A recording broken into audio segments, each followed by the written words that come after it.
Hello, this is Sydney Lamb, and I will be going over my synthesis project. So today we'll be talking about the Big Five and how they relate to balanced literacy. So I'll start with phonological awareness and phonemic awareness. Some skills involved in phonological awareness are rhyme alliteration, sentence segmentation, onset, and rhyme. And this has to do with any skill requiring analyzing sounds in spoken language.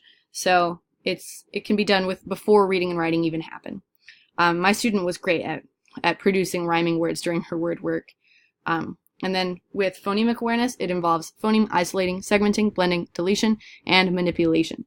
Because of my past assessment that I gave my student, I learned that my student had a lot of trouble with phoneme manipulation in particular, and we often worked on phonemic awareness in general, but mainly manipulation because she needed a little bit of extra support there. And all of these, the phonological awareness, phonemic awareness, they especially are involved in guided reading, especially in the word work section of guided reading.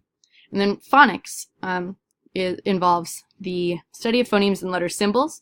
So this is done during the actual reading of the guided reading or independent reading. A little bit of interactive and shared reading, but mostly the guided and independent. Now, this has to do with synthetic, analytic, embedded phonics through spelling and analogy phonics. And these are all really great for students. It's basically all of the word-solving strategies that they need during guided reading and independent reading. Now, with comprehension, it involves thinking within, about, beyond the text. And these are some strategic action points that I did especially during my teaching point of my guided reading lesson. And it really helped my student. And because she lacked a lot of fluency in her reading, she struggled with her comprehension a lot.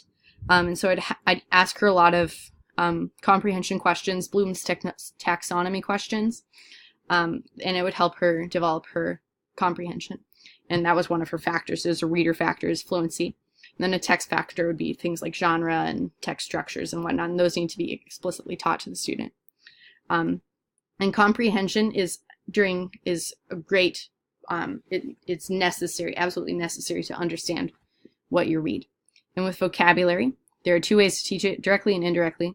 Directly would be through guided reading.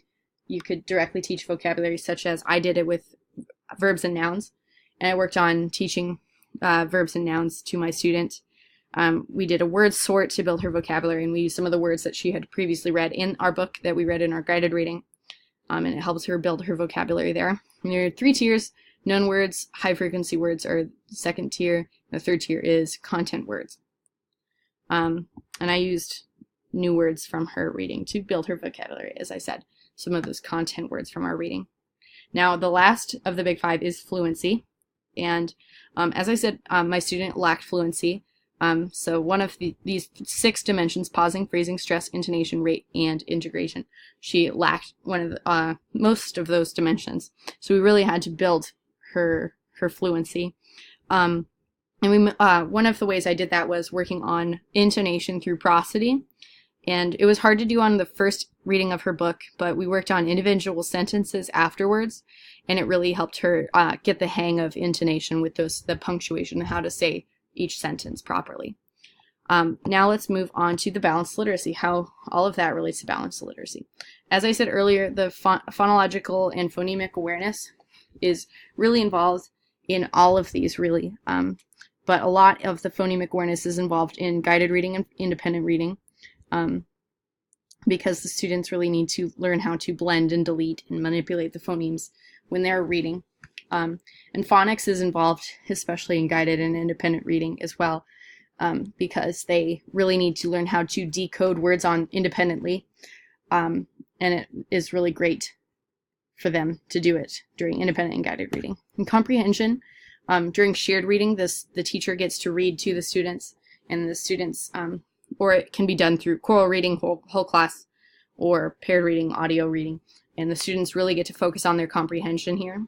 And then interactive reading. The students are thinking about and responding to the text, and they get to focus on comprehension through that. And then with guided reading, the students get to work on all of the Big Five, really.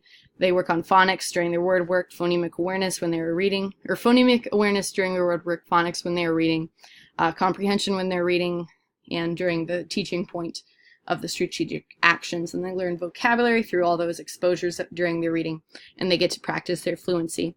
And the same basically goes with independent reading, especially with the phonics, comprehension, and vocabulary, because the more they independently read, the more fluency and vocabulary they will have, and the more fluency they have, the better the comprehension will be, and etc., etc.